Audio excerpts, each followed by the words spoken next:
There it is. There he is. Got him. And we're back, baby. Old Beetle Brown. Beetle Brown, they call me. I was better than Don't that. say brown juice. That's yuck.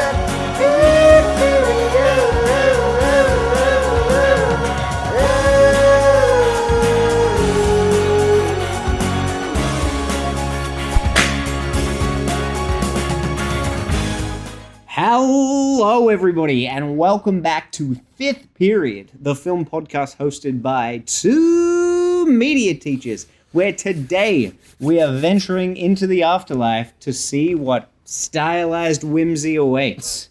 So say it once, say it twice, third time's a charm, because we are visiting one of my absolute favorite films for the spooky season, Beetlejuice. My name is Mr. Brown, and with me as always is... Mr. Bolin. Mr. Bolin. Mr. You want to explain? Let's just say there was a document with my name on it that went around, and it wasn't my name, but that's what we're going with. You know who you are, and you know you don't watch this podcast. So we were just talking about how we've really committed today. It's true. We are wearing different coloured clothes. Yes, that's it. That's Nothing else. I put the ring on. It did. Yeah. I always do. Yeah. No, there is a big shift. What's I'm that? not wearing my glasses. That's true. It's That's huge. true. That's the big change and the only obvious one. Have you noticed any change in Bart? New glasses? No, he looks like something might be disturbing him. Probably misses his old glasses. It's such a good gag. That's very I'll put good. the whole thing in. That's a good very, gag. very good. Alrighty. Now, in addition to talking Beetlejuice today, we will also be chatting weekly watches and doing a Tim Burton themed movie mashups. So if you want to skip ahead to any of that, I will leave time codes in the description below. Hey, it's Annabelle, and today we're talking about Beetlejuice, Beetlejuice, Beetlejuice. Bit of a different intro. That's good. Bit different. We had fun with that. So, Annabelle, it was great to have you on. Thank you very much for doing the intro today. It was actually the first time I met Annabelle on Friday. Me too. It was her first film club. Exactly. So it makes sense. Big deal. Yeah, it was really good. Zoe brought her along, and we were talking about Mars Attacks. Obviously, Classic. Very Tim Burton themed convo. But then she was also telling me that she really likes the film The Martian as well. Oh, okay. So, yeah, clearly a very diverse range. Likes a sci-fi, sci-fi comedy and more sci-fi dramatic. There Likes you a bit go. of everything. Bit of Ridley Scott, bit of Burton. Love that. So hopefully you enjoyed coming along, Annabelle. It was a pleasure having you on. So hopefully we'll see you many, many, many more times. We will hopefully, catch her at the next film club. Nice. That's my line. I know. Alrighty, let us jump into Beetlejuice. Yes, So opening credits. it's a good time. Oh, it's a great time. It's a little tease of old Harry Belafonte. Mm-hmm.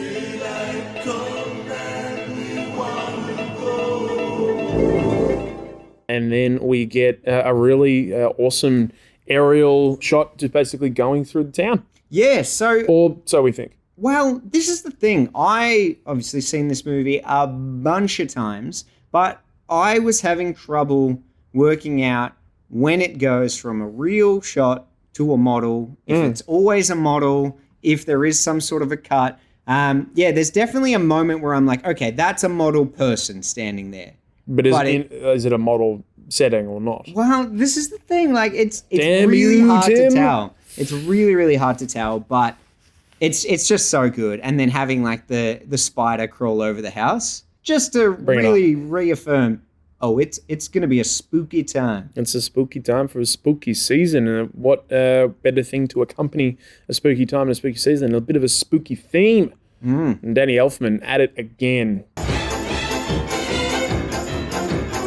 Burton and Elfman work so well together in what they've created. Obviously, this is pre-Batman, but they continue to work with each other on a number of projects. Charlie and the Chocolate Factory. Yep. But they had a bit of a falling out, I think. Yeah. And then have since rekindled because he did a bit of work on Wednesday as well. Yeah. So it's just got like a really distinctive kind of the feel to it, and I think it portrays the energy of the movie so well that yes, it's a bit creepy, but it's lighthearted, it's fun as well, a bit whimsical. I really love this theme. I really love Danny Elfman as a composer, and yeah, he's just so synonymous with Burton. So I think it's they do a really good job to set up the tone of this film right from the off. 100%. So when we meet the Maitlands, Barbara and Adam, they want to have a staycation. They've taken a bit of time off work, but they're not going anywhere. They want to stay around the house. They want to listen to some, what kind of music would you say it is? Calypso music, thank you. And do a little bit of model work for the town, bit of wallpapering. They're going to just fix up the house a little bit. The stuff they like doing. Exactly right. And I really connected with them on that.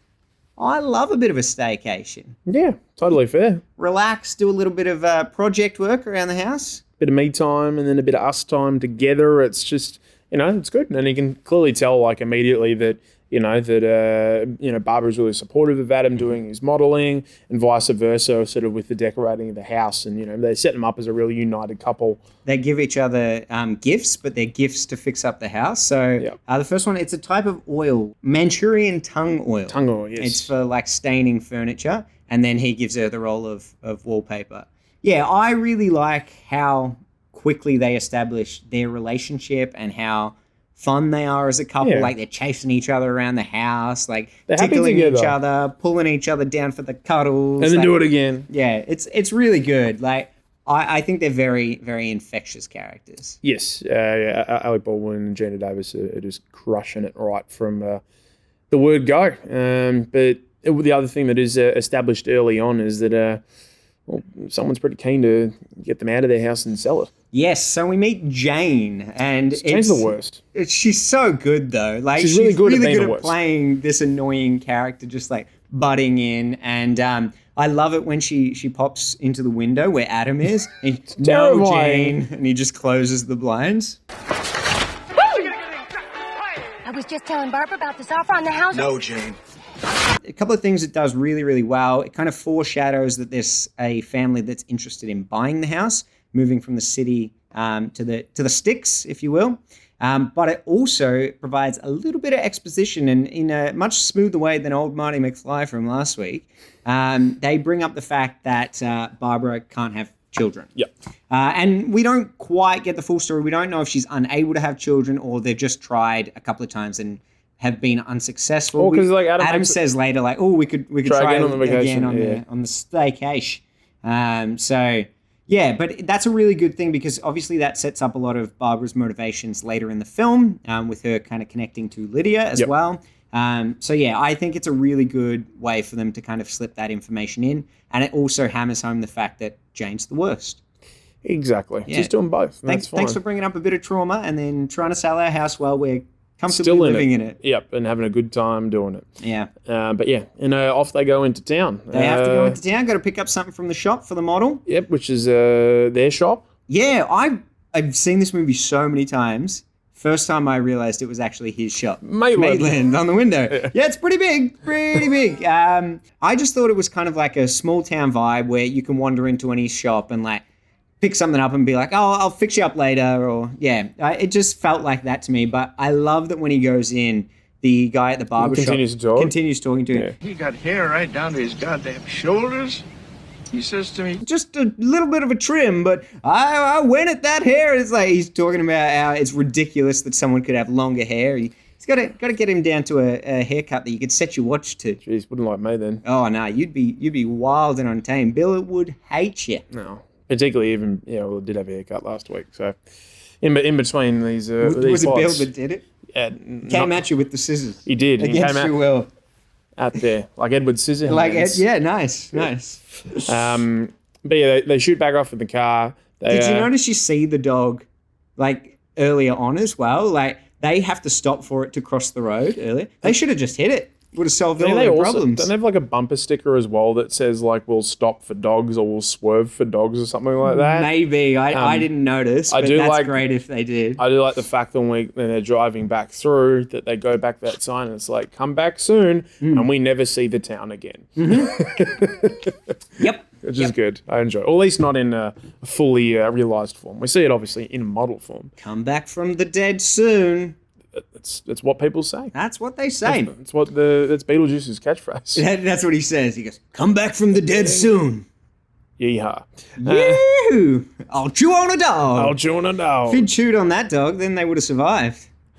Come on, Beetlejuice. Where were you? Yeah. I mean, not there. You can't be. It's so true. So true. He's got a good reason. But it's a cute dog. Look, I'm glad. I'd swerve for that dog. Jeez. It's adorable. Well, they do swerve for the dog, and it's the dog that kills them. It's true. They skew off the bridge. Good. And I love the dog just standing on the plank. And they're like, no. And just hops off very casually. It's like, no, I'm my work is done here.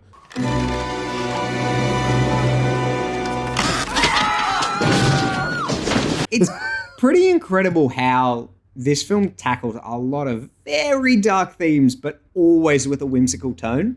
So like they die, but it's pretty hilarious. It is, and it's like, oh, cool. That's the end of the movie. That's it. No, that's just the start of the movie, Mr. Brown. So they make their way. The fire starts by themselves and walk back in. They're a bit wet, which they're very cold. They talked about the fact that like Burton was like, well, because all the other characters that are dead in this movie are in the condition that they died in. Right. And so some people were like, well, why aren't they wet all the time? And I was just like, well, because that'd suck for the actors. Yeah. So we didn't do that. Fair.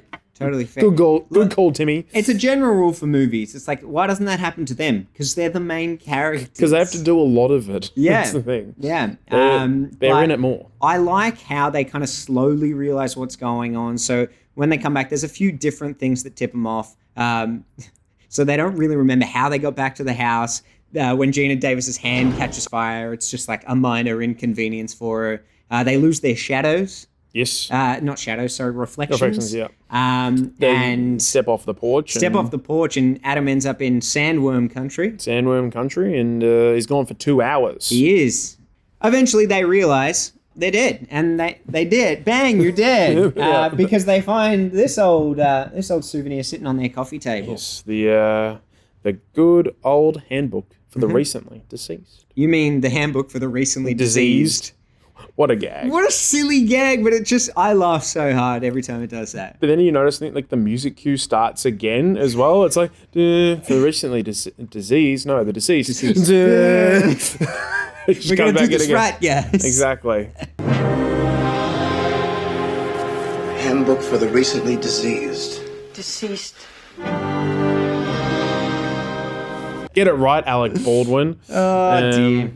So we get a little bit of a introduction to Beetlejuice. A Beetle tease. A Beetle tease, that's what they say. Just a drop of Beetlejuice. Yep. Just a splash of Beetlejuice. Nice. And he's reading the newspaper. Oh, sandworms are 13%. Like, it's just so good. Most of this stuff is just ad-libbing. And it works. It works so well. He's having a great time. But yeah, I love it that he's like, oh, I better go to the job section. It's the obituaries. But yeah. Ooh, the Maitlands. Yeah. They look young and... look pretty stupid, too. Stupid. Hey. Everyone in Film Club loved that for some reason. Looks they pretty always lost stupid, it. too. Because I thought it might have been a New Jersey accent. No Jersey. It looks stupid, too. Like Daniel LaRusso. Dear. Yes. So yeah, he's got his eyes on them. He's ready to pounce. The wheels are turning, but so Adam and Barbara are just sort of settling in the house after they've died. They know they can't leave because of the old sandworm issue when they step off the porch, and so they're kind of just hanging out. But I love that Adam's got funeral props for him and Barbara, even though he can't leave the house. He must have already had them ready to go. He's a prepared man. He's a very prepared man. He likes a model. But yeah, he's way more chilled than Barbara throughout the entire film. She seems like fed up with the situation. She's like, where are all the other people? What's going on? She's already Can't sick clean of the Adam. house. Yeah, like their staycation probably wouldn't have gone all that well. No, well, I think she even makes a comment and stuff like that. It's like, he's like, oh, it's just going to be us here. And she's like, yeah, well, that sucks. Yeah, but he's I'm like, over you hang already. on a second, that's what we were going to do. We were having What are you fun with that saying? idea. So he's still just enjoying his Babs. staycation. Well, he's not going to do it for long. Nah. Because no, he's not. the house has been sold. It has. And it's been sold to the Dietzes. Bloody Jane. Yes. Oh, She swooped in. she did. Or she She's a mentioned... slippery snake. She mentioned the fact that there was a family from New York who were keen to move, and this is that family. And they come crashing through the house with a... I think it's Adam's fault because he said, honey, we're dead. I don't think we have much to worry about anymore. Jinxed it. Jinxed it. You idiot, Adam. Adam! Adam! God. But yeah, Catherine O'Hara just waltzes in as good old Delia Dietz. She's just the best. the best. I also love when they arrive how the Maitlands are in bed and Barbara's floating next to the bed. Like, that's good. Good practical effects. It does look great. We're going to see some more later on. Some of them are a little janky, but they're all charming. But I think like Burton talks about the fact that they only had like $1 million basically to use on effects. Wild. That is wild. And it, like deliberately is like, okay, well, we don't have like a heap of money, so it's like let's lean into the B movie campy sort of ridiculousness, and so it does contribute to the overall charm and aesthetic of the film. Catherine O'Hara had a great time on the set because she met her future husband. Did she? Yeah, the production designer, Bo Welch.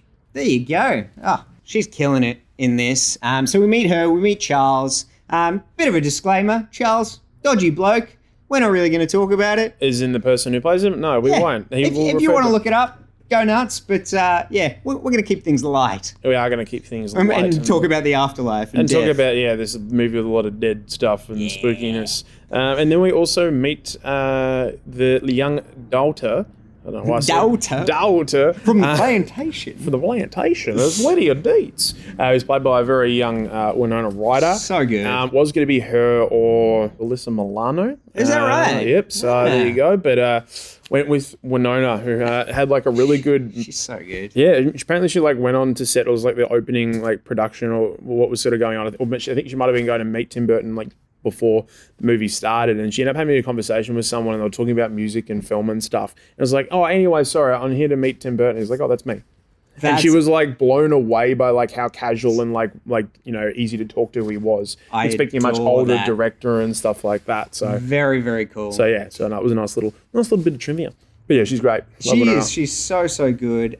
She's Charles's daughter, but she's Delia's stepdaughter. Correct. And their relationship isn't great, but no. Yeah, but you get some really fun comedy as a result of that. She's got an interest in photography, an interest in the macabre, and she's got that classic goth look. Yeah, she's looking at a spider in the cobwebs and is like, I could live here. I could live here. This'll do. Delia hates it, but I could live here. Yeah. I always get confused, and it's probably going to happen as we're talking through it. Delia and Lydia, the names are going to to interchangeable Delia Dietz and Lydia me. Dietz. Yeah. It's going to be like me mixing up 1885 and 1985 on the last pod.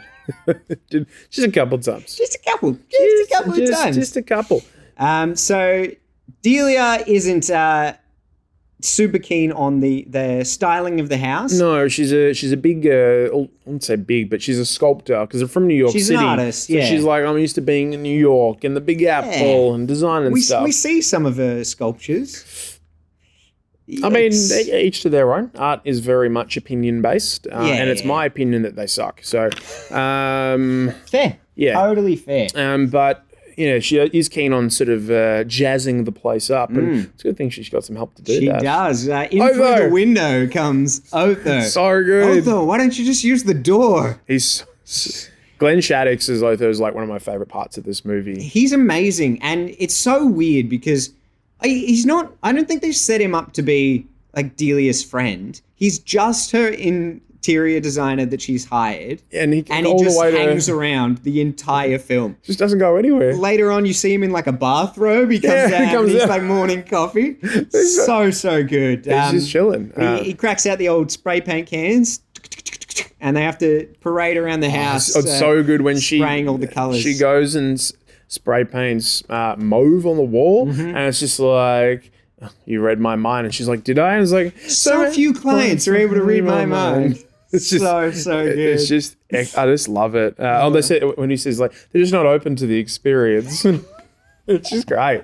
And she's looking around. She's like, a little gasoline and a blowtorch, no problem. Yeah, it's just great. So, he comes back Actually, he's in Nightmare Before Christmas. Oh, is he really? He voices the mayor. There you go. So Tim Burton does a lot of reoccurring actors. He looks after his people. He's got his fan favorites.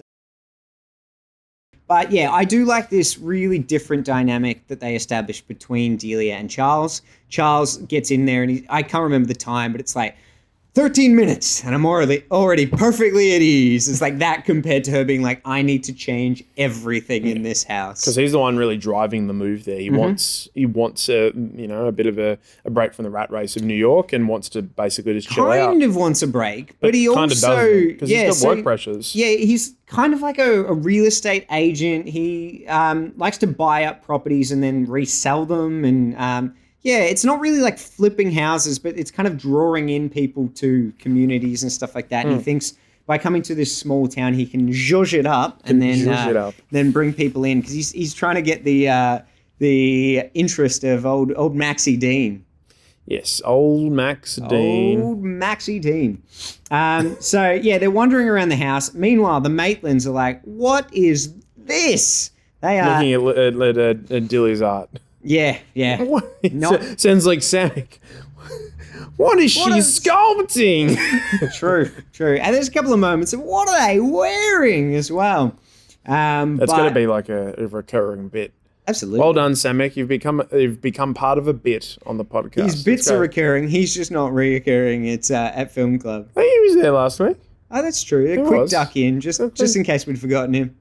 This is never forget. I'm just like, I will remember you. Slideshow of Sammy.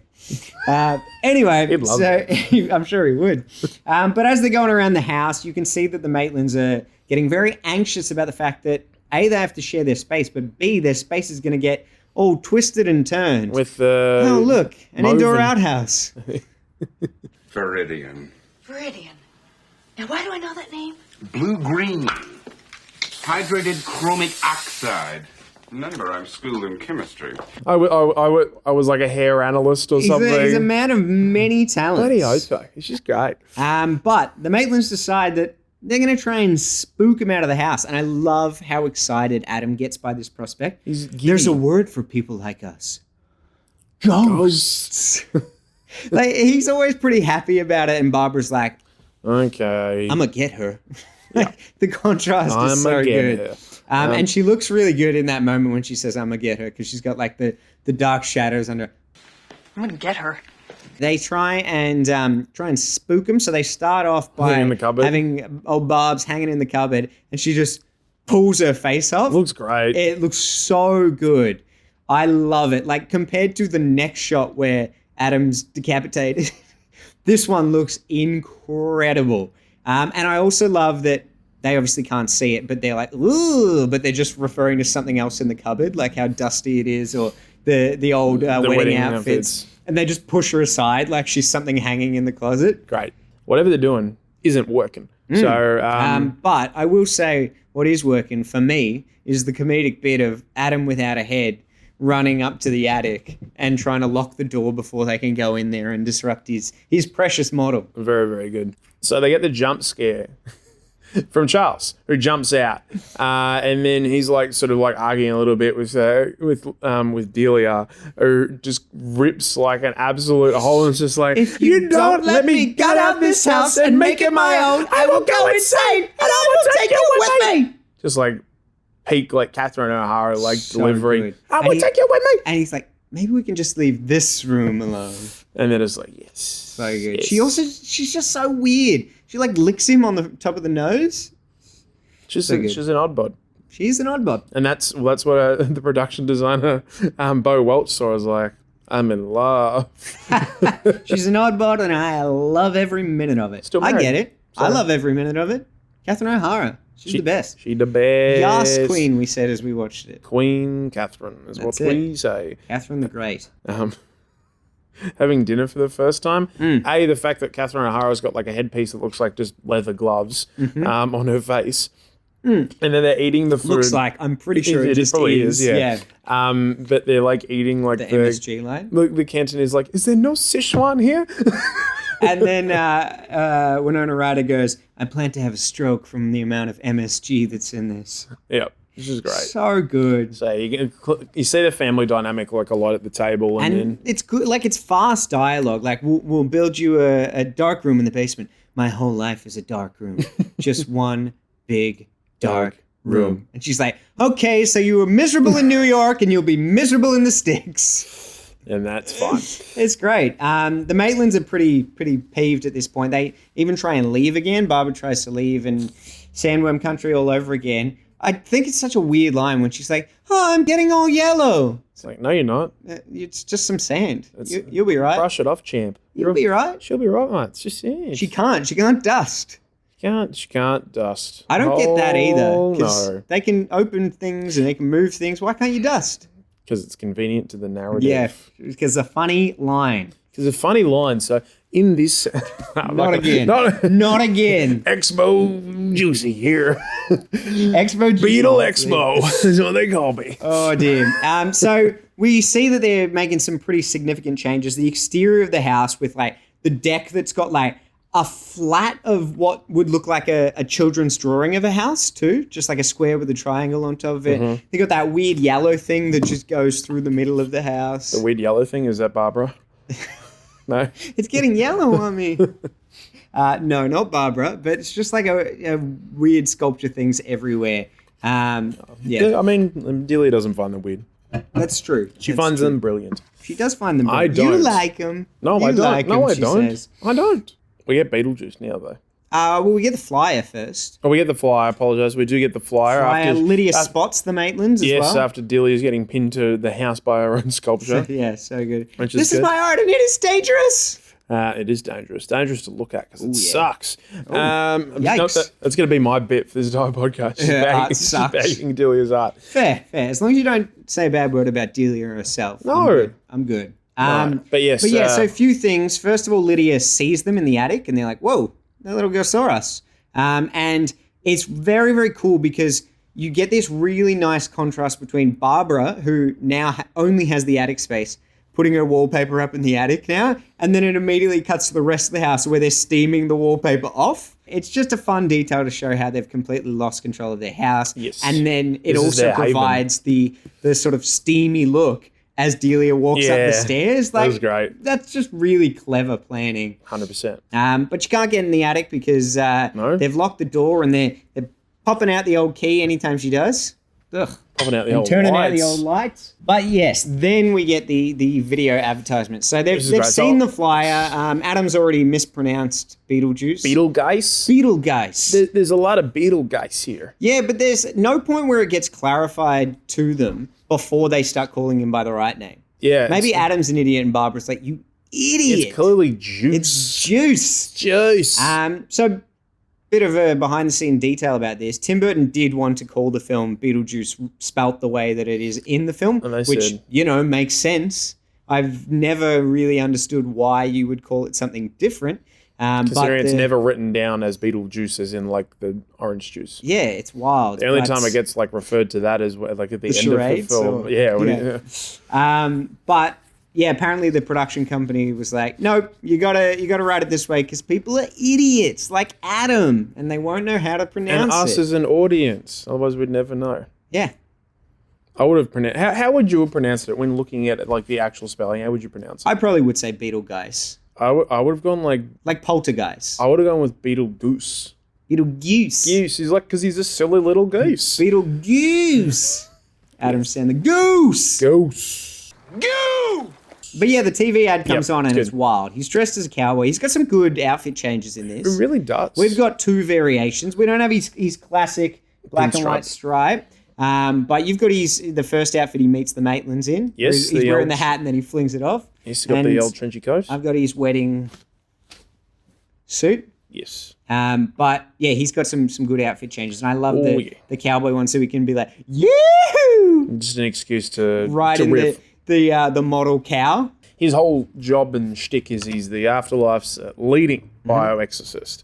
Hell, I'll possess myself if I gotta. Woo! Just on the ground. And then we get the iconic, come on down, I'll chew on the dog. Yeah. And I'm just like, what? Yeah, huh? Yeah. Say that again.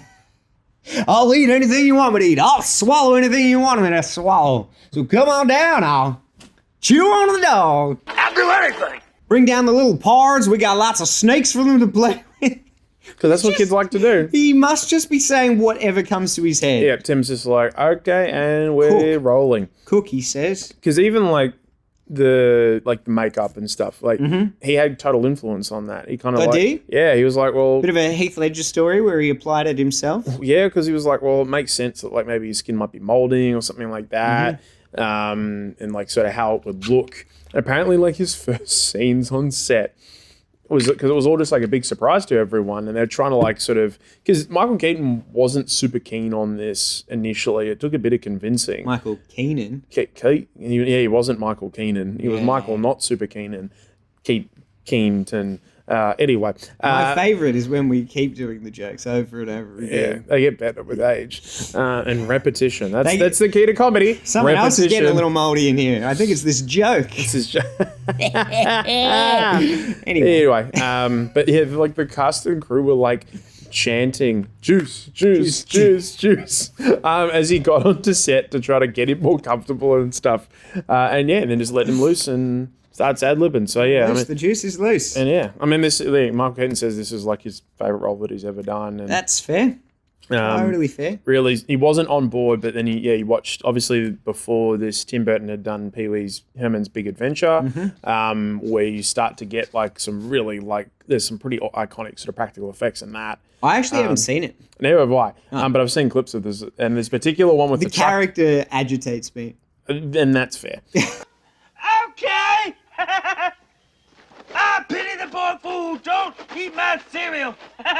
There's a particular scene with like a truck driver, and the truck driver sort of like transforms and stuff. It looks really cool. Okay, cool. Put that there. It looked like this. But yeah, that sort of sold Michael Keaton on this whole project, and I just can't imagine anyone else doing this. Yeah, fair.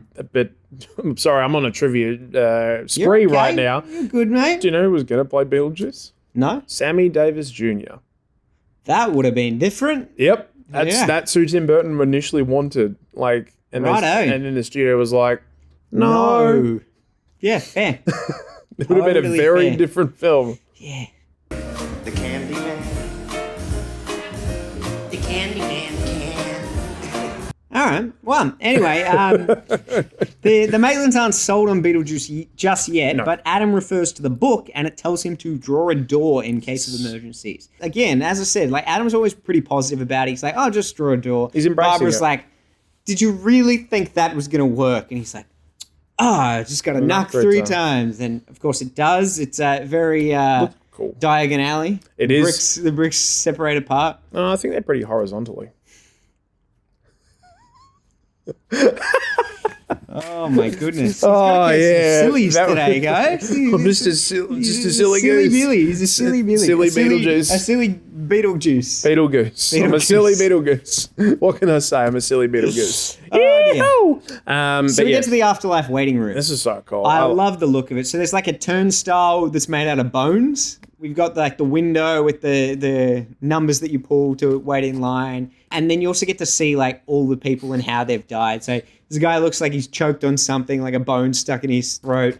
A woman who's been like completely cut in half. I want to know that story. Hopefully she's like a magician's assistant or something. Could be. Could be. The guy with the really small head. Yes. The shrunken head. He's been shrunk by the witch doctor. Yes, he's part of a great Goosebumps story. How I got my shrunken head. There you go. I don't know that story. That's a good one. Yeah. There's also the guy, when they've been waiting there a little while, we see the guy who obviously died in a fire from smoking. And he's like, oh, no, thank you. I'm trying to cut back myself. And then, of course, when the guy comes in, there's also the roadkill guy that's just like hanging on the podium. Yep. He's a bit flat. So they go to the old call window and they're like, oh, we want to see we need to see someone. They don't know who. And Juno, you're a caseworker. You'll have to wait if you don't have an appointment. An appointment with who? For Juno, your caseworker. She's That's pretty Miss fed up with Argentina, him. Yeah, Miss Argentina. She's been there for quite some time. I want to come back to her later on because there's something that ties into the film, but it'll come up during the dinner sequence. Okay. She's pretty pissed off. Guys, I bet you didn't even read the book, you a-holes. But who's reading the book? It's Lydia. Yeah, that's true. And Lydia's she goes found the book upstairs while they're there. because they can't stop her getting in because they're obviously not there, and then starts to read through the book and basically starts working out, hey, this is probably what's going on. And she has plenty of time to get through it because they're in the afterlife for quite some time. Is it Quite some like time. 6 months or something? Yeah, it is like a 3 months. 3 months. Yeah, 3. But Because they see like the house has changed and all this sort of stuff. And I love that they're looking around. They're like, is this what happens when you die? And it's like, no, this is what happens when you die. That is what happens when he dies. And that is what happens when they die. And it's like, yeah, and as you said, like, oh, did you bring the book? And even like all the other people in the boating were like, oh, you idiots. Idiots. How do they Damn it. know? No one explained it to them. No. This is on par with people not giving Harry any leeway for not knowing anything magical. What an idiot. It's like, you didn't grow up in this world, you idiot. You should know everything. I mean, Maitland, you should know everything about being dead. And they don't have it. Ooh, They don't they have say. a Hermione. It's like it's just the So two of true. them. Oh, they just the kind two of do. Delia. Lydia? Lydia. It's like definitely not. That's one. We've got one. Definitely not Delia. She doesn't know anything about art.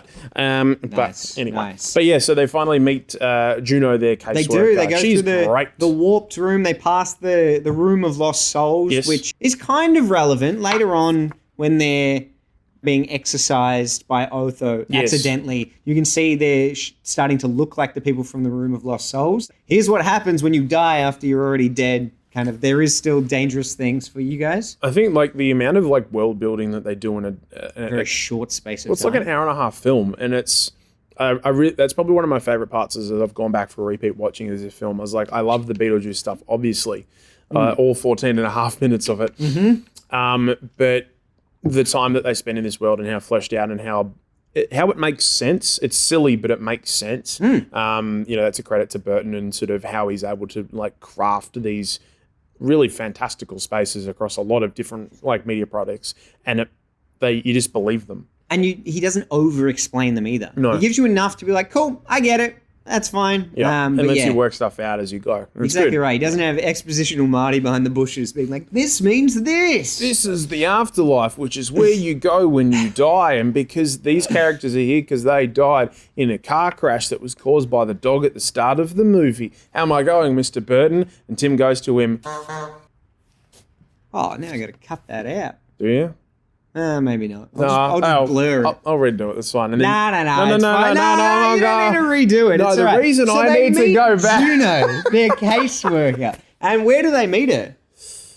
Because they think it's another quirky room in the afterlife. Well, but- of course they think it's quirky because it's their own place that's now been redone by bloody Delia Dates. Bloody Delia, whose art you hate. Oh, I hate her art, but not her as a person. Catherine O'Hara, we love you. Yeah, we do. I agree. It's an awful way to decorate a house, but it's a cool Tim Burton-y styling kind of house now. Let works. Tim cook. It's like she was inspired by the afterlife. She hasn't even been there yet, but she already gets it. She's gonna be right at home. She just gets it. She can't wait. She can't wait to die. She can't wait to die. Oh, no, actually, Lydia can't wait to die. Correct. Yeah. But Juno is like, so Juno's like doing some good cigarette acting here. Probably smokes a pack a day. Incredible. She's talking like this. It's a bit Rose. I was about to say, like, is that the inspiration? Wazowski, you haven't turned in your paperwork. Maitland, where's your handbook for the recently deceased, you assholes? She comes up from behind the book. Guess who? Juno. No one knows but Juno, but you know. She's got some good sassy lines too. They're like, we're very unhappy. What did you expect? You're You're dead. dead. So she tells him to go back to basics and just to practice. It obviously doesn't do any good to pull your heads off in front of people if they can't see you. Tear your face off. Sassy Juno. This is more like a sassy she's got like a bit of a New Jersey accent. No Juno accent. Yeah, She got that no Juno accent. I'm from New Juno. Say hi to your mother for me. You can't. She's dead. She's in the afterlife. So you I was a can, because you're caseworker. also in the afterlife. And I'm a caseworker. Spoiler alert. I'm Juno. So, yeah, she says go back to basics, do the things you know, practice, and she also forewarns them about Beetlejuice. She's like, no, he used to work with me, and then Former he assistant, yeah. went off the rails, and he's dangerous. You don't want to involve him. That's So, how dangerous he is. He eats flies. yeah, she doesn't tell them not to get him involved. She just says, "Ma, you probably don't want to do that." Probably not, but you probably could. Yeah. You know, the whole scene. With But if you do, then I'll be mad. Exactly. I'll be on. We don't want to make Juno mad. The whole thing with the fly, though, good little reference because Keaton was actually supposed to play Brundle in The Fly. Is that right? Yeah, and obviously because Gina Davis is in that as well. So it's a nice little bit of a link. My there. goodness, 6 degrees of separation. Oh my He's got the old Zagnut bar. The old Zag. What does he say? I don't know. I can't remember. Put it in here. I have a little pipe. I have something to nosh. There, right there. So the Maitlands go back to using sheets, and this is very, very funny because, again, Babs is not a fan. She's like, this is so demeaning. And then Adam goes, think of them as death shrouds, and the moaning is really important. Really moan. He's like, I'll give anything a go. I'm just happy to be here. So Unwavering good. enthusiasm. Yep. That's a bit of a staple of Alec Baldwin performances. Unwavering enthusiasm. Did you watch Friends? His character in one of the episodes, he's just like exhaustingly enthusiastic. Right. I'll put a clip in. It's very amusing. For a good. Parker, this... No, wait, don't tell me. Let me guess. Joey, Monica, Ross, Rachel, and I'm sorry Phoebe didn't mention you. Chandler, I'm kidding already, you're my favorite.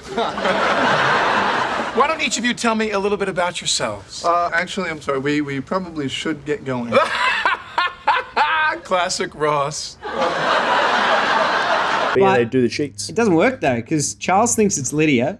Delia doesn't wake up because she's sleeping with Prince Valium tonight. And then Lydia thinks it's some sort of sexcapades yeah, that her parents are doing. And then he's like, God, how do you stand that woman? So good. But then it's like, maybe it's not. And then because they don't have feet. Exactly. And it's like, oh, okay. And then takes a lot of photos of them very quickly. She's loving it. She got a great camera. Are you gross under there? So good. No, you're not. Are you Night of the Living Dead under there? Good reference, Lydia. Good reference. So they end up having a good old chat. And yeah, I like this. Like you can see they're just all like chilling up in the basement. She's looking at the model. They're explaining it all to her. She's... Yeah. Not the basement. The upstairs basement. The ups. That's what they call it. That's what they call it. That's what I call it. Yeah, she's really loving it. But then they get to like the end of the conversation and she's like, funeral? You guys really are dead. It's like, yes. You went upstairs, you read the book. You've been talking to them about the whole time. And that's what's done it. That's what's, I thought it was a joke. Oh, you had a funeral. I thought you were just joking me. I thought you were just joking with me, mate. Joking little Lydia Dietz. You mean talking to some ghosts, have you, Lydia? Yeah, You haven't been talking to the ghosts, have you? Spare me the details. Oh, no. The details. Yeah, spare me the deets. Classic Ben Mendelsohn lines. Spare me the deets. I mean, summoning Beetlejuice, have you? Yeah, you haven't been saying his name 3 times, have you? You've got a bit of mould on your skin. You need to get that checked out, mate. So anyway, I like that Barbara's a bit peeved at first that she's not frightened of them. If I'd seen a ghost at your age, I would have been scared out of my wits. Width, she says. Yep. Mr. Width. Mr. Width. But then they kind of get her on side and they're like, maybe you can convince your parents to move out of the house. Yeah, come on. Because she's got such an influence on Delia. True. So true. And I like that Adam's like, well, she's got photos, Barbara. It's like, well, you have photos of Bigfoot. He's like, my photos of Bigfoot are another story. Don't go there. Don't bring up Bigfoot. That's what they say.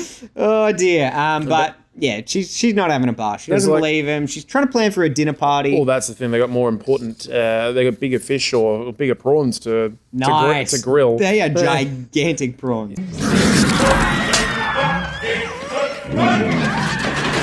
Yeah, they are. She's got her agent and a couple of other contacts from the city coming out. So yeah, she doesn't care. But they decide, well, look, if she's not listening, maybe we will seek out the services of Beetlejuice. And they do it. I say it 3 times. A little bit inconsistent. This time it just brings him into the model. Yeah. All the other times it summons him. But it like takes him out of the model, but they go into the model and they have to dig him up. Oh, how good does that look? I love like the big rubbery grass that just all flicks off. I don't know why the cardboard though says fragile at the scale that they're at. Should be like a massive F. It should be. That's the only flaw in this whole movie. Yep. Just put that disbelief back underground. But Keaton comes out from underground. He does. He flies up and Adam Babs. So good. Gives her a smooch. Yeah, automatically just starts hitting on Barbara. Starts with the sexual assault real quick. Yep, but it's like, okay, it's getting a bit too friendly there, old Beetle. He basically has to be as repugnant as possible so quickly, so they're like, no, this was a bad idea. And you can see that after he's turned them off, he's very quickly trying to like he's done things like spits in his coat, like real gross things. He's cooking. He is cooking. Like, what are your qualifications? Well, I attended Juilliard. I'm a graduate of the Harvard Business School. I traveled quite extensively. I lived in the Black Plague and had a pretty good time during that. I've seen The Exorcist about 167 times, and it keeps getting funnier every single time I see it. Not to mention the fact you're talking to a dead guy. Now, what do you think? I qualified.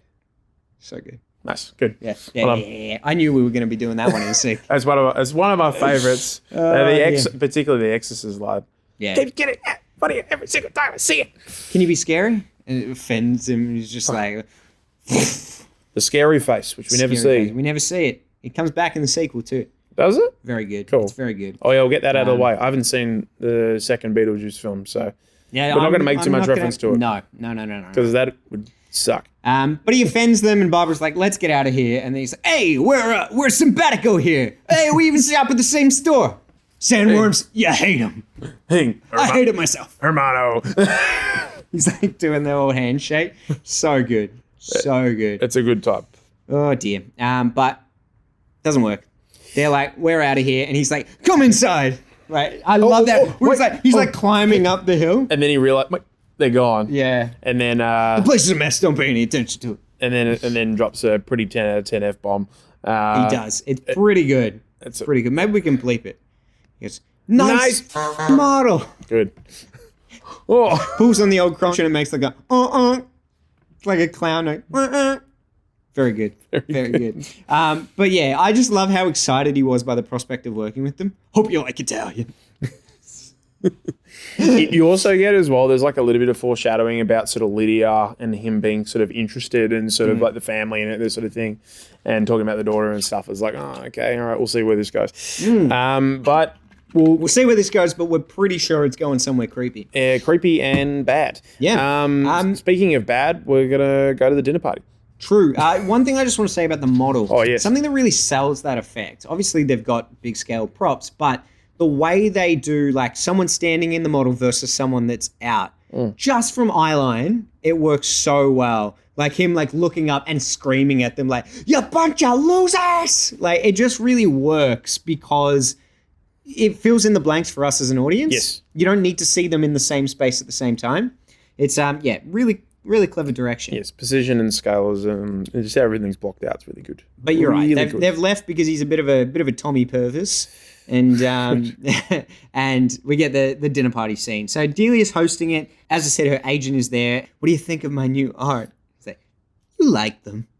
He's not going to say it, so you have to say it about your own art. Exactly. You like them. It's like, probably not. Yeah. But Otho makes a comment here to one of the other guests, Grace. He goes, I just hope it wasn't another one of your dreary suicide attempts. It's like, whoa, that's dark. Yeah, I know. It was like, whoa, Otho, let's just chill out, man. Yeah, it's a dinner party. He likes his suicide jokes. He says, you know what they say, those who commit suicide end up being civil servants in the afterlife. And everyone's like, it always cuts to Catherine O'Hara, and she's like laughing uncomfortably. Why am I friends with this man?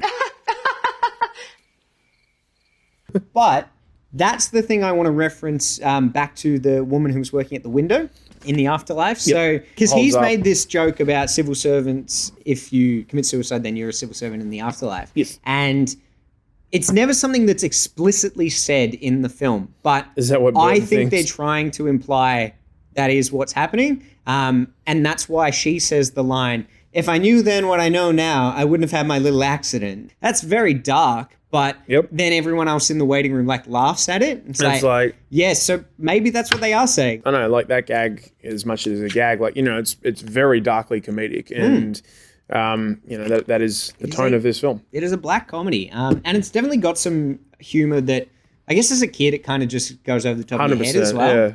Yeah. But yeah, so this is probably the most iconic scene in the film. Yep. The Maitlands are like, nah, I got a new idea. This one's Bab's idea. I got a new idea for how we can do it. And basically what they're going to do is possess all of the guests. They play some of Adam's Calypso music. Harry Belafonte. Harry Belafonte. Day-O. Day-O. Day-O.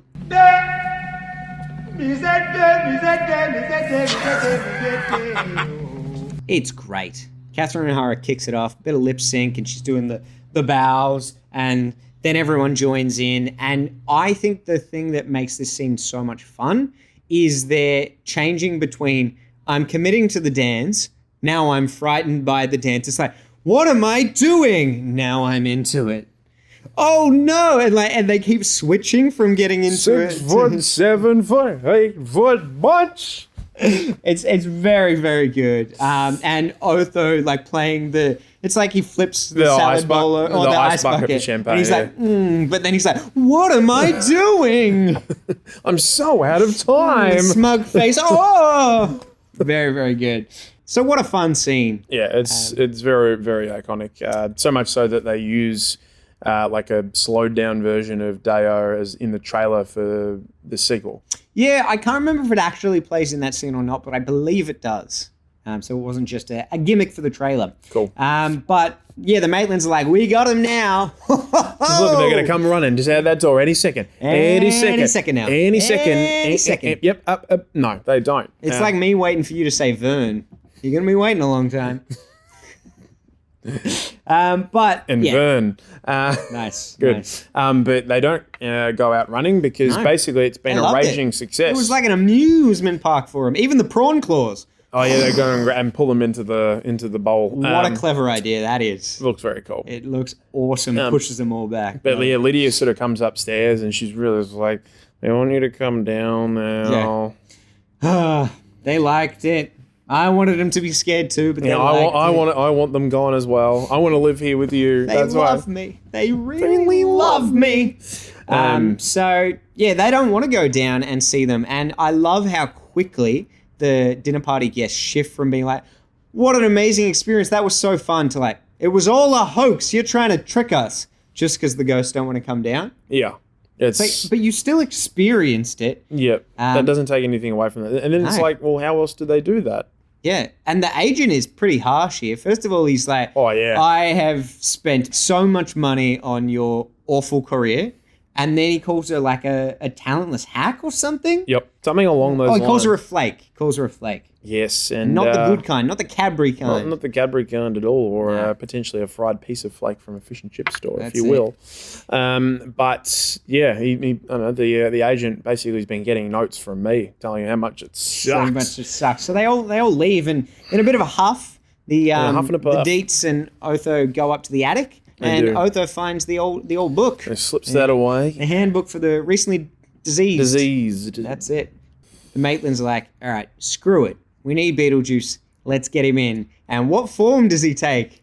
Slippery little snake. It's Ben Mendelsohn. He's a slippery little snake. You know the interesting thing about this scene here? What's that? I don't know if I keep doing this. It's fine. But they had done like a lot of snake stuff before Keaton was on board as Beetlejuice. So then so you've got like the frames obviously where it's just like the snake tail and everything like that. Yep. But then they had to reshoot the stuff with the head. Yeah, to make it look more like Keaton essentially. I want to know what it looked like before. But it's just a slippery snake with no head. It looked like Ben Mendelsohn. It would have only been a wee little tacker at the time. Oh, well, just like little baby Ben Mendelsohn, little baby Ben's what they call me. Baby Ben, I love it. Baby Mendo. Baby Mendo. He takes his job very seriously. He almost kills half the Dietzes. He throws Otho down the stairs and Charles over the banister. Yeah, he's sort of got him by the tail and Full stuff. on. You can see, though, in this, there's like an exchange where Beetlejuice is kind of like looking at Lydia. It's like, okay. He is a slippery little snake. He's and not in the good Ben Mendelsohn kind at all. Yuckers. So Yuckers. they set the table for that very, very early on. And but Babs is like, whoa, what have we done? Beetlejuice, Beetlejuice, Beetlejuice. And he's like, no. Okay, and then goes back away. And they come up, they give him a good tongue lashing, a talking to, and all of a sudden a red light district appears in the model. And I love Barbara turns to Adam. Adam, why did you build that? He's like, I didn't. Whoa. Why don't I think about red light districts or, dancing bars or anything like that? But it's Juno who's intervened. She's Roxanne, she sings. That's what. You don't have to put on a red light. You don't have to put on a red light. You don't have to put on a red suit. Those days are over. No, they're not, because you've worn this twice in mere weeks. That's true, actually. Oh, yeah, this is how I dressed for my Year 12 photo. Yeah. You can put that in here. Nah, I can't. It's got all the kids' faces in it. You can put part of the photo I put the photo in and just blur out everyone's face. It's just a photo of me. They get summoned. In a poof of smoke, they appear back in the afterlife. Juno, a very stressed out Juno, who's dealing with a dumb football team. So good. It's so good. They keep calling her coach. Coach, can I go to the bathroom? It's like, I'm not your coach. He survived. I don't think we survived the crash, coach. What tipped it off, or what gave it away? Anyway, so that madness is going off in the background, but Juno's going off in the foreground. Oh my goodness. She is pissed. So they let themselves get photographed, and they let Beetlejuice out without putting him back, apparently. Even though they definitely do put him back, she never warned them about not being photographed. No, just new rules. Just expect them to know everything. Read the book, guys. Come on, Harry. Read. I mean, the Maitlands know these things already. Read. Jeez. Just read. Yeah. So she's like, fix it, but show me how. And this looks great. Adam being like stretching his nose and then like poking his eyes out and duplicating them. But then when Gina Davis does it, flicks her eyeballs back. And they're sitting on her tongue. But he wants to see what she's done, but his eyeballs are on his hand, so he has to actually hold up his glasses and like put the hand in front of it. It's got like almost like a Pan's Labyrinth sort of vibe. It really does, but it looks awesome. It looks so good. Like it's stop motion for the most part, but then they're just wearing these crazy good masks. That looks so wild. I want them so much. But that's your Year 12 photo for next year. It's just the masks. The masks. Yeah, just me by myself. Well, that's how I'll Photoshop the picture. I'll put the masks on everyone else's head. Perfect. Anyway, so not really. I can't be bothered. But they go back. At this point, Otho's made himself at home. Yes, he's wearing the old robe, and he started to brush up on the book, and he's like, "All right, I reckon we can make this work. Let's get Maxie Dean up here for you, Charles." He's just running their life for him now. Yeah, he's just looking out for him. That's all he wants, and he's thinks that they can like basically profit of what's going on. Almost creating like a theme park situation, do the whole presentation and everything like that, and yeah. So they're like, "Cool, we'll set it up." Meanwhile, Lydia goes up. She's been writing. She's been writing again, very dark. Her suicide note. She's going to jump off the bridge, but I guess she doesn't see it as dark, and it doesn't necessarily present as dark in the movie either, because it's more like, I want to join Barbara and Adam in the afterlife. Yeah, I want to be with these guys, not my. I think these would be better parents than my own. Hang around with. Absolutely, not hard. They're very neglectful of her, and so she goes up to chat to them about it, and she meets Beetlejuice, and she's like, I want to join them in the afterlife, and he's like, oh, well, I can help you out with that, but can't do much from here, so you got to say my name. And I really like this. Like, there's a lot of like demonic laws and stuff like that about demons not being able to say their own names because it gives power over them or whatever it might be. It's a bit Rumpelstiltskin-y. Yes. But yeah, the way he shows. He has to charade it, and he's like, look up there. There's like a little beetle in the corner, like, I wasn't sure if it's tip fedora or basically like says hello. He's got his little beetle legs crossing. How's it going? Yep. So good. She gets Beetle in about a second. Takes Struggles. her entirely too long to get juice. Goose. Breakfast. Beetle breakfast. Drink. Beetle drink. Oh, man. Lydia, come on. It'd be the first thing you say. Literally Orange. Beetle orange. Orange beetle. Beetle. Beetle. Beetle carton. Beetle. I'm out. Beetlejuice. That's it. It is. And he's like, oh, yes. One more time, and then no. Doesn't do the one more time. she's Leaves like, him on the 2. I don't know. She's about to say it, but then the Maitlands come back and they're like, whoa, Lydia. It's a 2 count. Don't you- Lydia kicks out at 2, throws the shoulder up, and the wrestling match will continue. I wonder how long that lasts before she has to say it 3 times again. Or if she just says it one more time ever, is that going to summon him? Well, if Winona Ryder was in Community, you don't know this guy?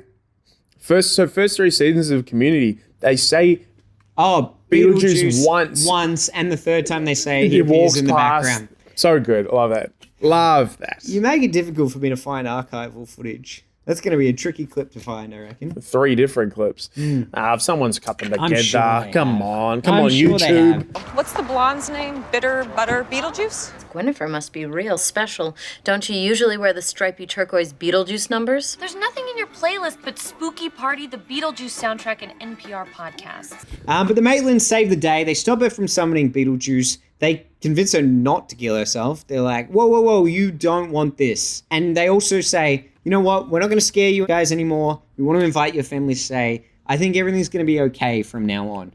Boy, are they wrong. Oh, Jeez, man. That's a jump scare. Oh, my goodness. It's not going to be okay. It's going to be far from okay. I'm not okay after that. Sorry, mate. I forgot what I looked like. It must have been way more scary with this face. That wasn't the face. I'm going to get you. Oh dear.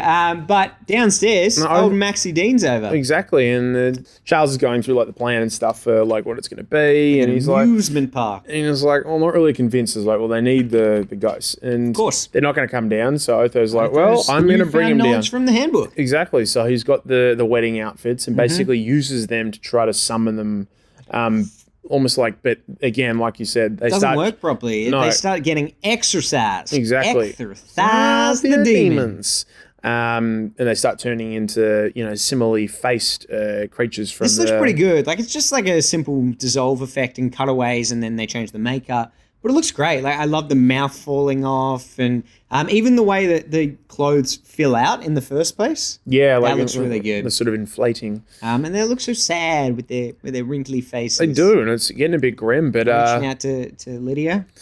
Yep. But also Lydia basically makes a call. Is like, well, if I got to save him, I got to enlist some assistance. Goes back upstairs. No, she doesn't need to go back upstairs. She's right there. Downstairs. Yeah, she's right there. And this is when he's in his iconic suit. And he does the dust off. He goes, shoulder. It's showtime. Beetlejuice. It's showtime. And it is showtime because they make basically a deal. Yeah. That she'll marry him if he can save the Maitlands. Yeah, I guess like obviously it's creepy as hell, but you could look at it from the perspective of it's just a loophole he needs in order to be free forever. He needs to get married. And it's a loophole for her because, well, she just wants to free her friends. Correct. And so I love that the form he takes when he is summoned, though, is like an amusement park. He's like got a Ferris wheel on his head and he just comes, step right up. Like he looks insane. He's got like the little cap thing that comes down. Big inflatable hammers. Did you see what's on top of the carousel as well? No, I missed that. It's basically Jack Skellington. And it's like an early design of that, like much before Timmy would go and do Nightmare Before Christmas. About 6 years later, I think 7 years later. Yeah, but it was a idea that he'd had forever. Correct. And it was in development for ages. So yeah, he probably already had it. He's like, oh, what do I put on the top? I'll go back in the old sketchbook. Jackie boy, in case this film never happens. Good thing it did. Yeah, there's a good documentary about that too. And it's a little bit of a tangent, but the movies that made us, that series on Netflix, there's one for Nightmare on Elm Street, and it's really good. Before Christmas? Yep. Nightmare on Elm Street Before Christmas. Oh, give me that mashup. That'd be great. Makes sense. Halloween leads into Christmas. And, both got Nightmare in the title. That's so true. They're the So same true. movie. Oh no, I've given away one of mine later. Oh dear. Alrighty, so this is awesome. The inflatable hammers come out and he just goes like, donk. Whoop-boom. And old Maxie Dean and his wife, Sarah maybe, go flying through. Dead. They're dead. They have to be. They absolutely have to be. But I love that that's what he does to them with Charles and Delia. He gets them strapped in by her sculptures. Yep. And the most horrible thing he can do to Otho is put him in a baby blue suit. He's like, it's the worst thing that you could do. Because it's not Viridian. It's not Viridian. If it was Viridian, I would have loved it. I'd been like, thanks, Mr. Beetlejuice. My favorite color. So few demons are able to read my mind, he says. Oh dear. So that's all teed up. The Maitlands are very slowly healing, but they're okay now. And they're about to get married, and he does like a comb, and then he turns around and he's in this suit. It's so good. So good. I love the weird little demon reverend that kind of looks a bit like an alien that's in the fireplace. The way the fireplace like warps and changes. It's all good. It's good stuff. Very, very good. But yeah, like Maitlands recover sort of, and they're like trying to say Beetlejuice. Yeah, and then it was like, no, I'm gonna banish you. Teeth come out, and he's like trying to stomp him. He does the zip on Barbara. He does the metal plate on Barbara. Like that squeal when she says it. Good. That's pretty much what he does. I thought it was pretty good. Beetlejuice! And then Adam gets banished to the motel, and then Barbara gets banished to the desert. Yeah. And that's his undoing. She already had a metal plate on. Could have just left her there, but the fact that she's out where the sandworms are. The sandworm country. Yeah, exactly. Yahoo, she says. That's what she says under her metal plate. Yeah, and it's an interesting kind of setup for the sandworm, because apparently, even though they can't really see the house, apparently you can crash the sandworm through the roof of the house. Yeah, of course you can. Of course you can. Of course you can. The movie's about to finish. They need to. Of course you can, fancy pants. Can I be the band stylist?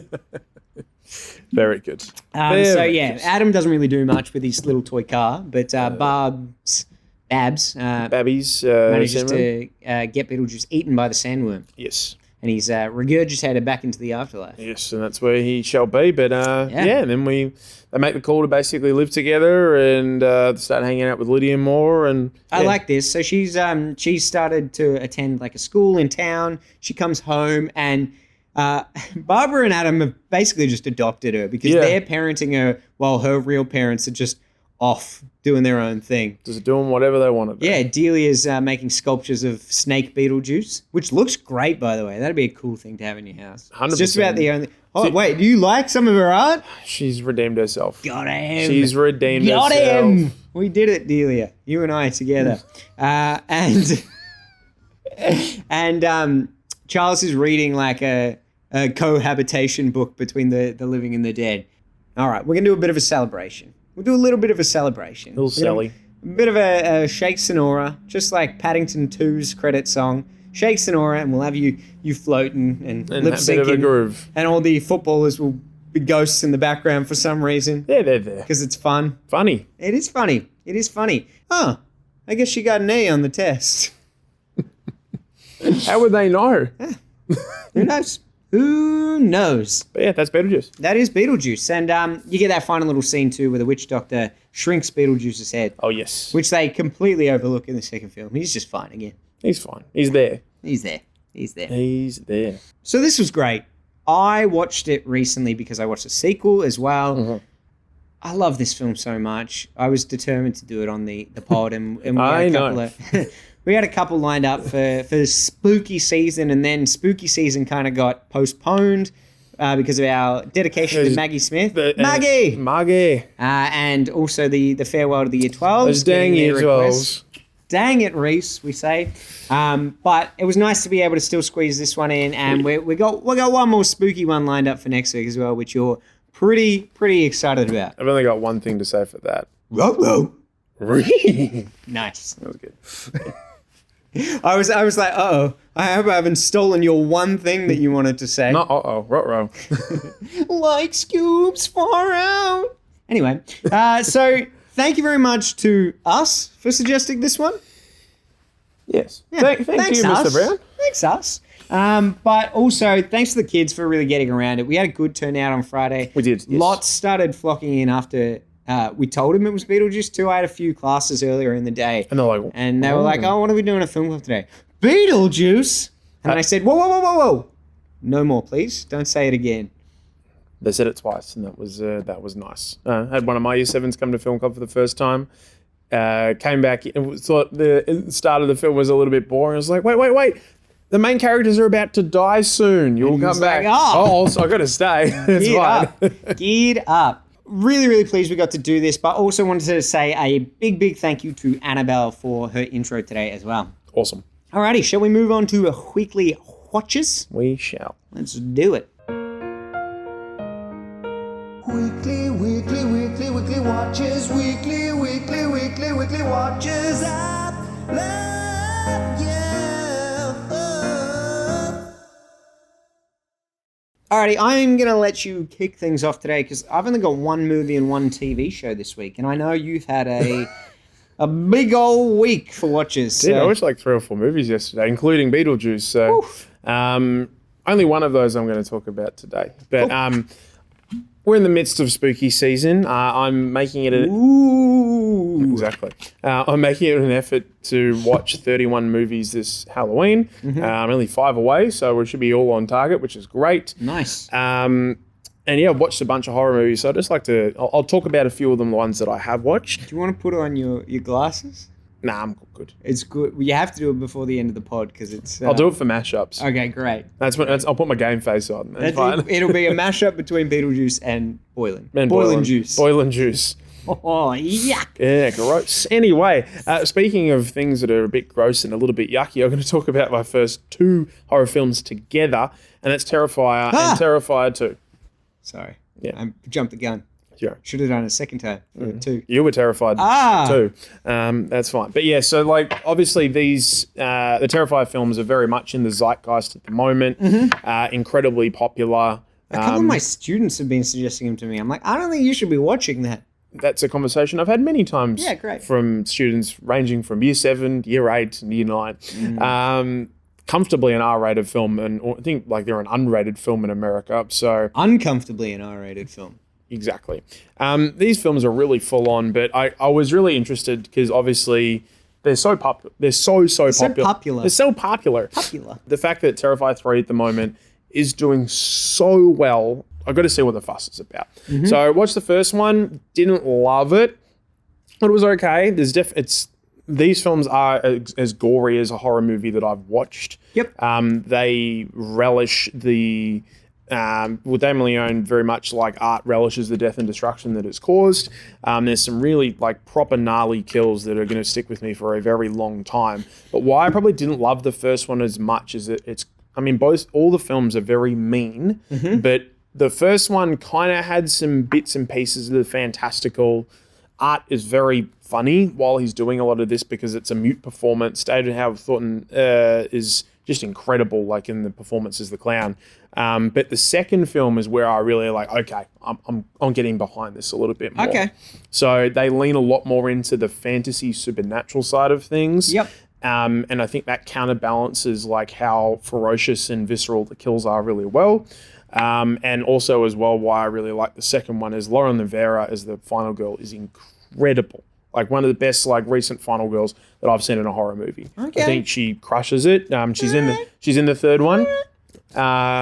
So the second one's all filmed around Halloween. The third one's a Christmas movie. I like that. It's going to be a good time. I really want to try to catch Terrifier 3 while it's still in the cinemas. But I think for what these films are doing for horror as a genre, the fact that this film's beat out a lot of bigger budget films at the box office in America, I think is awesome. Yep. I just want to keep seeing what happens in the Terrifier franchise. So I like the second one, and I'm keen to watch the third one. Nice.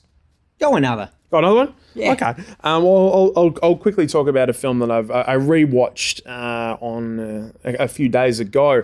But my other half basically said, like, well, you got free reign to watch a horror movie. And I'm like, well, the pressure of picking a really good horror movie. She's not really a big horror fan. But I decided to go with 1982's classic, The Thing, the John Carpenter film. Good choice. And she liked it. And she loved it. She loved it. Like Molly knows how much I love practical effects, and like champion them. And she, could tell why I wanted to show her this. Yeah. But also because she's a big thriller fan as well. Like she really bought into the fact that like sort of the immense mystery, who is it, and like the paranoia of these characters and how like that cabin fever in such a desolate location, really ramps up as the film gets on and gets more and more tense. It is a landmark horror film. Wasn't at the time. It obviously wasn't really well received by critics or at the box office. Yeah. But if we're talking cult classics, it's taken on a life of its own. Got the prequel done, the game that sort of carries on the story from the first film. Yep. It's just being remastered and re-released on current consoles, so you can go play and try to battle the thing. It's just an incredible film. It looks amazing. Kurt Russell's killing it, silly hat and all. And yeah, if you haven't seen The Thing, what are you doing? Go see it. The Thing is. What are you doing? Going to see The Thing. That's what you're doing. Yeah. I'm going to talk my TV show first. So obviously Halloween on Thursday. I'm having a couple people over on Friday, do a bit of a Halloween spooky themed gathering, and it's all vamps.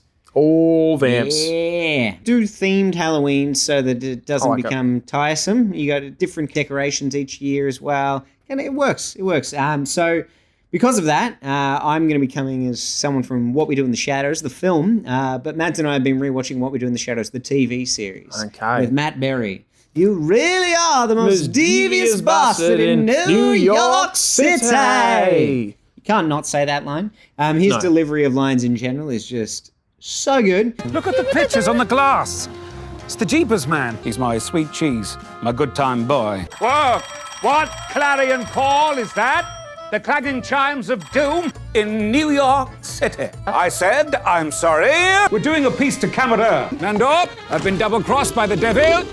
You really are the most devious bastard in New York City. A bit of a refresh. It's a mockumentary about a group of vampires living in America. So it's set in the same universe as the movie, which is about a group of vampires living in New Zealand. There's some crossover of characters, but the cast is just really good. So you got Matt Berry, you've got Kevin Novak, and you've got Natasha Dimitri. I don't know how to pronounce that. And Harvey Gulnin. Wow, I butchered the pronunciation of their names, but I'll tell you what they're not butchering, their performances. They're all killing it. Killing people? Well, yeah, they're doing a bit of that too. So really, really strong performances from all the lead cast, and just a nice, easy watch in the background too. Like that. Yeah. I love the movie. I still haven't got on to watching the series yet. Highly but recommend. I need to. It was popping up on my binge. A new season that's come out. Yeah, it has. I haven't gotten to the new season yet. So might be a good time for me to jump on the train. But yeah, nice one. I will talk about a franchise that I'm starting to watch for the first time, and as much as like it looks like I come across as someone who's lived and breathed horror for his entire life, that's not the case. Especially today, you look like that. Literally live, breathe, and wear horror. Oh dear. I didn't really sort of get super hardcore into horror movies until probably like 2014, 15. Yeah, I think like around then, and only really in like the last. That's why you're obsessed. You got so much time to make up. Oh yeah, like I go back and like watch a lot of like movies that people deem to be classics for the first time, and I guess a modern classic that I've just got onto is The Conjuring, and really good. I missed like a lot of 20 turns. Really going well with pronouncing words today. With 2020. Yeah, this is good. We can use all of this. No, you can't. Yeah, I can. I'm in charge of the edit. Learn to speak English, teacher, we'll say. All the kids will be like, ooh. Sound like ghosts. Ooh. Sound like Doc mocking Clara. She pushes him. He's like, all right, fine. I'm from the future. What are you going to do about it? That's what he says. Clara. So I've started to get into a lot of 2010s horror films, particularly the bigger budget ones, which were dominating the cinemas at the time, and I haven't really got into a lot of James Wan movies because I've only seen the first Saw film. I haven't touched Insidious. But now I have embarked on my exploration of the Conjuring franchise. And, well, the first one was a damn good time. It's really good. I don't tend to, I love horror. I don't tend to flock towards supernatural horror. There are some that I think are some of the best. Yep. I love The Others. Very, very good. That's got supernatural elements in it. I love, I can't remember it. The Changeling is really good. But the reason that those ones stand out to me is because they've got really eerie sequences as well that creep you out. And The Conjuring, the first one in particular, does a great job with that. Yep. I mean, the stuff with the nun in the sequel, there's some really good cinematography in it. But the first one, the clapping game. Oh, I know where you're hiding. Give me the third clap.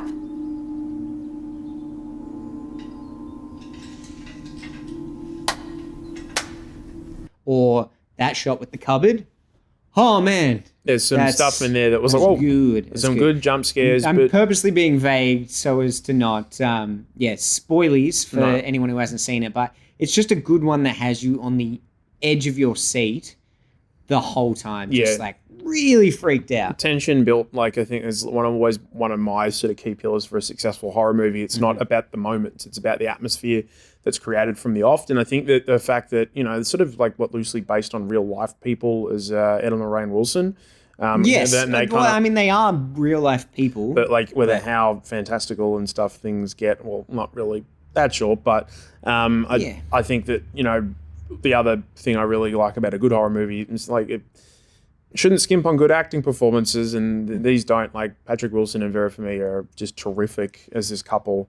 You really believe everything. I think thematically, this film is really strong with how important family is, both for the Wilsons, but then also for the Pearson family that they're trying to save. Yep. Music score's really good. I love the general look of this film.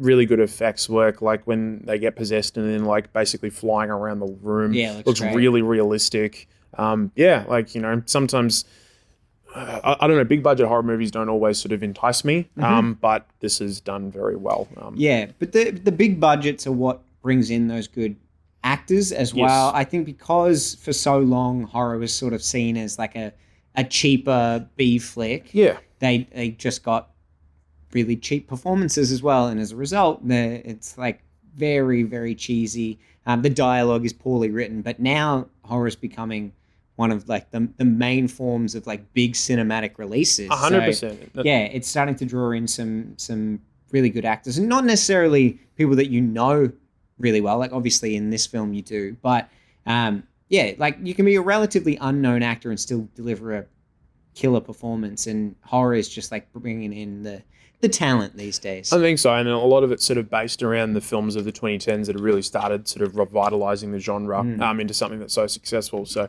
I think a lot of people have got to owe a lot to James Wan and what he's been able to do with a few different franchises, but loving The Conjuring.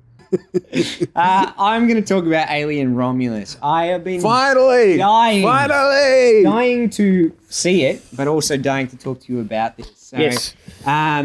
I rewatched all of the Alien films. I got to do my quick recap, my expositional Marty. I rewatched all the Alien films in the lead up to Romulus coming out. Was ready to go see it the day of release, and then things just got crazy. Life happened. Yeah, roadblocks. But I finally have seen it now that it's on streaming. Loved it. Awesome. Kaylee Spaney, amazing. So good. So casting her in the role and the way that character is written, strongest part of the film for me. Yeah, I think I even said in my Letterboxd review that this is the first time I've cared as much about these characters since the first two films. Yes, you did say that in your review. Yeah, and they're doing so much with the same familiar concept, but it feels fresh, it feels different, and even though that familiarity is kind of it's nice to go back to basics, there are also some really cool ideas of ways that they have changed it up.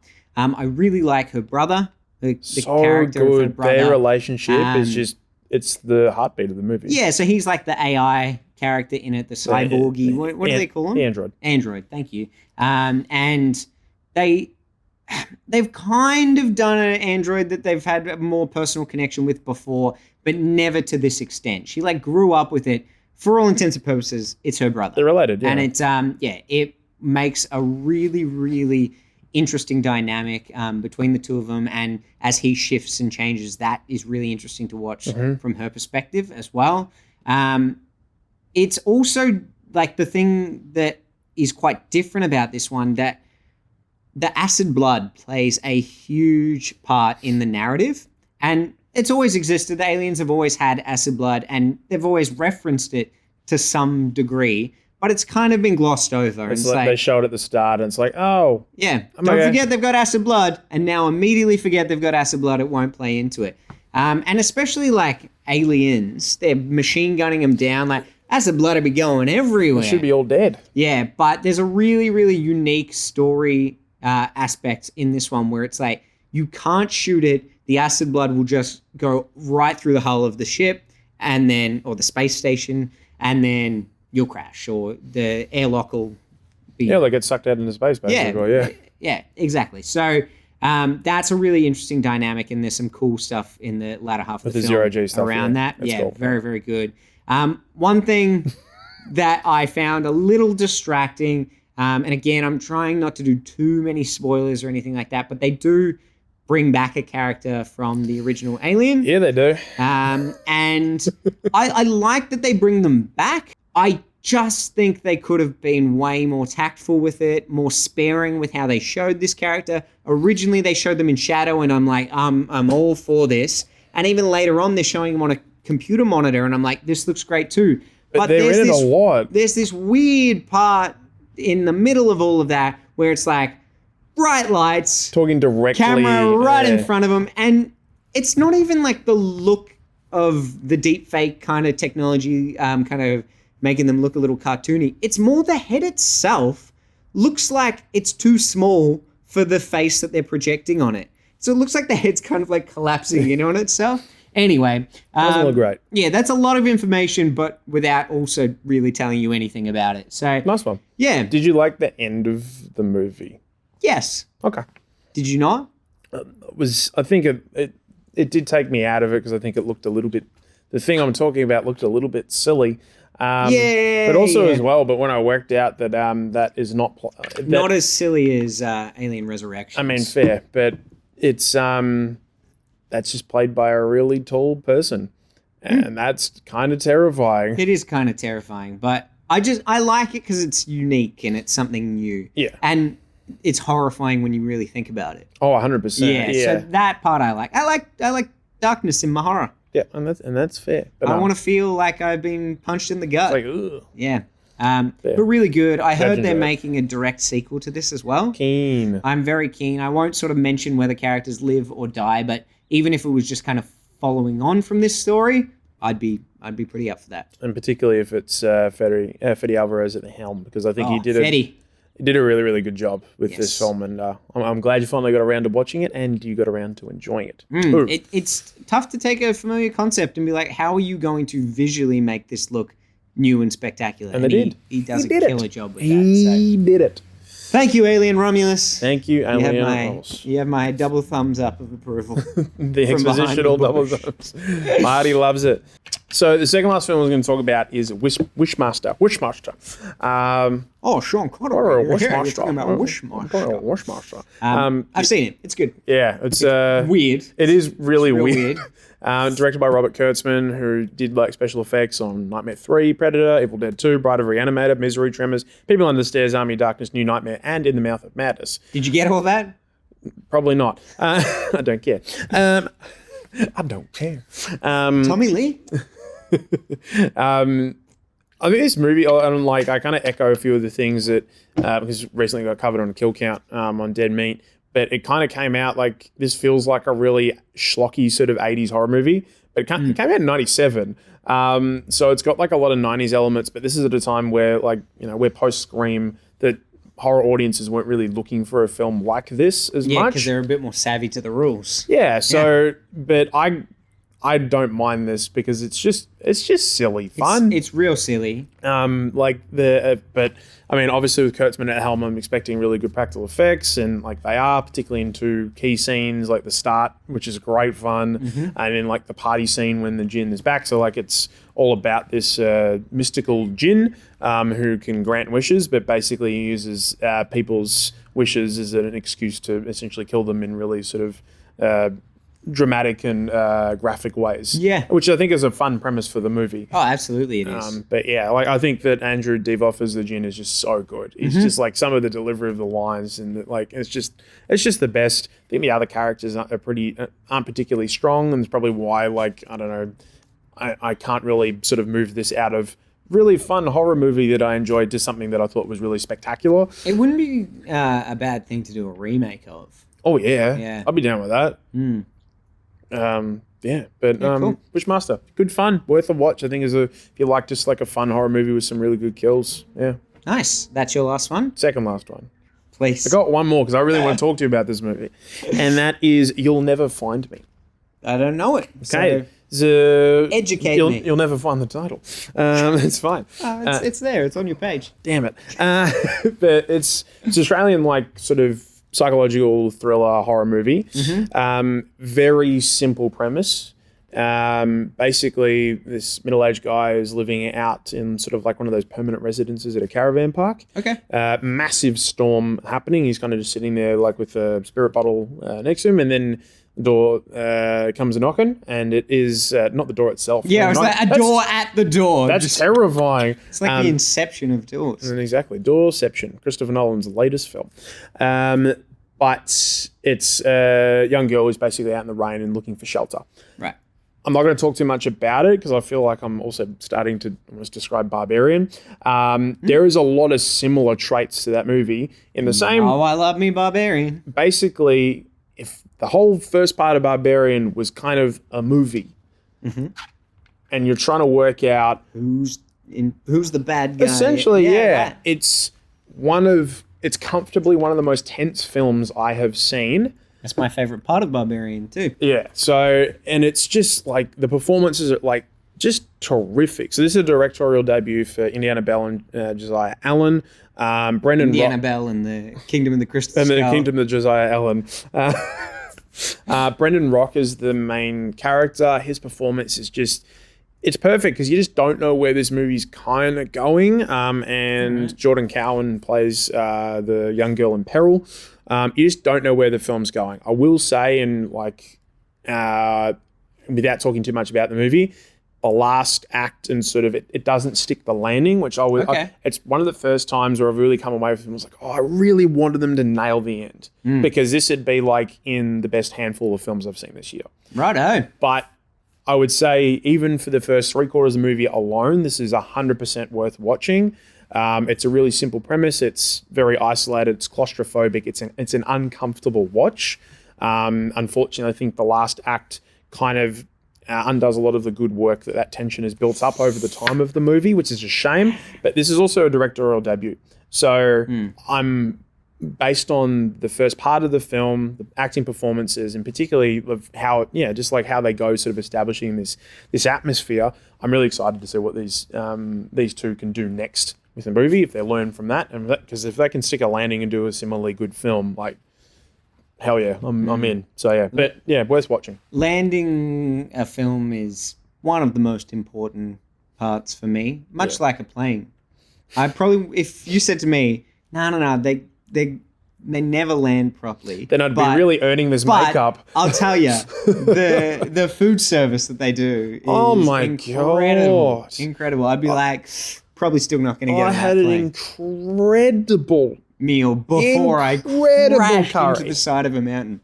Just like one of the best curries I've ever had while I almost died.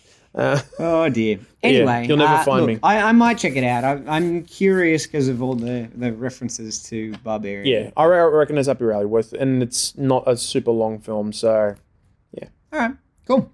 Shall we do some movie mashups? Let's do it. He's gone. He's disappeared. I said his name 3 times and he went. They did the mash. They did the movie mash. like a plot theme smash. Maybe the MASH. It might turn out trash. Maybe the MASH. They did the movie MASH. We will take it in turns to read out pitches for existing movies with a slight twist based on the theme of the week. Today, because we did Beetlejuice, we will be looking at Tim Burton characters. For example, if I was describing the classic camp slasher about a girl who attends a boarding school and is stalked by a masked killer, you might say that film was called Wednesday the 13th. Oh, nice. That's really good. Oh, good. I'm glad. I love that one. Positive vibes to kick things off. And watch it decline from here. How many do you have? 5. 5. All right. I've got 6, so I will kick things off. Go for it. A petty criminal with a smile that could melt hearts and a haircut you could set your watch to gets sentenced to 2 years in a Florida prison farm where he must work with his hands. He doesn't play by the rules, though, and quickly earns the respect of the other inmates with his unbreakable will and ability to eat 50 hard-boiled eggs. Unfortunately, this attitude doesn't cut it with the warden, who gets more than a little snippy at him as the two have a failure to communicate. Well, I know the character we're talking. I'm just Florida prison. 50 hard-boiled eggs and a failure to communicate.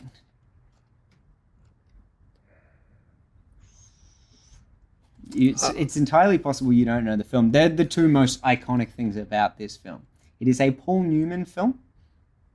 It is Cool Hand Luke. Oh, okay. Sorry. You do know it? No, now I know it. So now I can put it together. Well, any excuse to play the theme. Cool Scissor Hand Luke. He's done it! You're unbelievable. Oh! The beauty of this track is that I get to put the poster up when it plays, and then on the I get to flip the poster. So there's that. I think I just have it listed as Scissor Hand Luke. Scissor Hand Luke, okay, cool. There you go. Very good. All you, mate. In this classic musical film, a silent film star has to be careful not to lose his head for a chorus girl that he's just met, just while him and his jealous partner are trying to escape the sleepy hollow of old cinema and embrace a new era in Hollywood. Okay, all right. Is it Singing in the Crane? He's got it! You're unbelievable. Oh! Nice. Singing Ichabod Crane also. Okay, yeah, I'll have a few of those where we'll probably say 100%. The full name or the part of the name. Yeah. Go for it. Alrighty. This is always a good sign. I'm pretty excited for this one.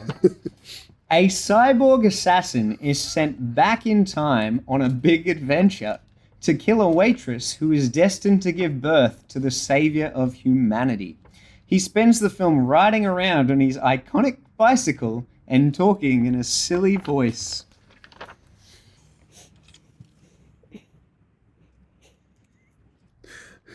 The Herminator? The Pee-wee Herminator? There it is! You're unbelievable. Oh! It is the Pee-wee Herminator! That's pretty good. I've already made the posters for these ones. My God, ready. does that one look good. It's so funny. Can't wait to see that. Oh. That's annoying. It is. Anyway, there's some noise in the other room, but you may not be able to hear it. We're facing this way. It might be going crazy. That's fine. We should be right. So, this classic spy thriller features our hero having to track down a decoding device, battling a duo of villains where he has to watch out for one hidden knife that will slice and dice our hero if he's not careful. Ooh. Okay, I might have the word. Can you just reread it again? Because I don't think I got the film at all. This classic spy thriller, which is fairly early on in a very long franchise of movies, Okay, yeah. features our hero having to track down a decoding device battling a duo of villains where for one of them he has to watch out for a hidden knife from the female villain that will slice and dice our hero if he's not careful. Decoding device is the Burton reference? No. Okay. Think about the slice and the dice. Yeah, so I've got a character that would slice and dice. Yes. Think about who he works with. Now I'm very confused. So it's a James Bond film, right? Correct. It's a James Bond film. Have you got the character? I thought Edward Scissorhands would slice and dice. No. Maybe not. Okay. Which James Bond film? So not Sweeney Todd. Who does Sweeney Todd work with? Is it From Russia with Lovitz? He's got it! You're unbelievable. Oh my goodness. It was really good. Whenever you do a Bond one though, I'm like, oh my God. So many. I got so many I gotta work through. Originally it was gonna be Love It Actually. I like that too. That's very good. But yeah. I appreciate the assist with the who does he work with? It was Samek. Who does he work with? Alrighty, here we go. In this film, packed with razor-sharp wit, a super neat and tidy man is facing the demons of his impending divorce. He accepts an offer to move in with his messy best friend, and the two drive each other crazy with their clashing personalities and almost want to slit each other's throat. Okay, so it's just a film I'm really not sure about. So, a messy person and a clean person moving in together, the hijinks of that. Oh no. Oh no. I don't expect for you to have seen it. Oh, I'm sorry, we're going to guess it then. No, but it's just a very well-known... It was a TV series, then they made a movie with Jack Lemmon and Walter Matthau. Damn. It's called The Odd Couple. Oh, so... The Todd Couple? He's done it! You're unbelievable. Oh no. It works on so many levels because they are a couple. There you go. Sorry. That's okay. This is always just movie homework for me to watch, basically. Okay. You have heard of The Odd Couple? I think so. Oh, wow. I thought it was like a pretty well known. I know the name, but I've got no idea what it's about. Clearly. Okay. In this iconic thriller from the 2000s, a Vietnam War veteran stumbles across the remains of a drug deal gone wrong and flees with the money. On his case is a merciless killer and an aging lawman who is trying to ensure that the war veteran does not cross over to the other side and move into the afterlife after being smoked by the killer. I'm struggling with the movie. Okay, it's came out in 2007, directed by a couple of brothers, very famous brothers who direct movies together. Okay, so it's Juno. Juno Country for Old Men. He's got it! You're unbelievable. Oh, Juno! Oh my goodness! I had them both the whole time. I just couldn't. I couldn't piece them. You know where you're like, where does that word fit into the? Just the start right of at the beginning. Yeah. Right at the beginning. Oh man. Oh, it was good. That was through no fault of your own. Alrighty.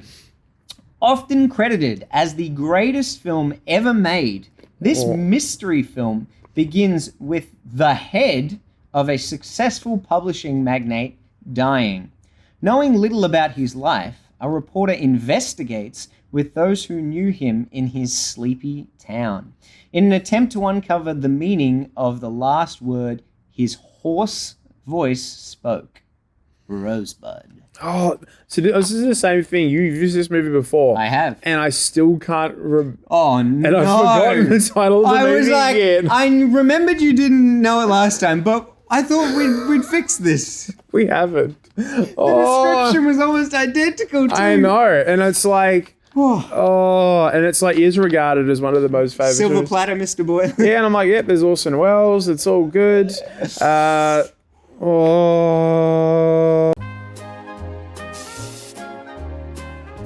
got it. That's fine.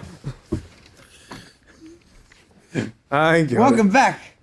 I didn't go anywhere. What are you talking about? Yeah, you've known this, and what a is it transition. Citizen Crane? It is Citizen Crane. Oh! The speed. The speed on that one. Woo! Oh my goodness. And I'll never watch that movie. Anyway.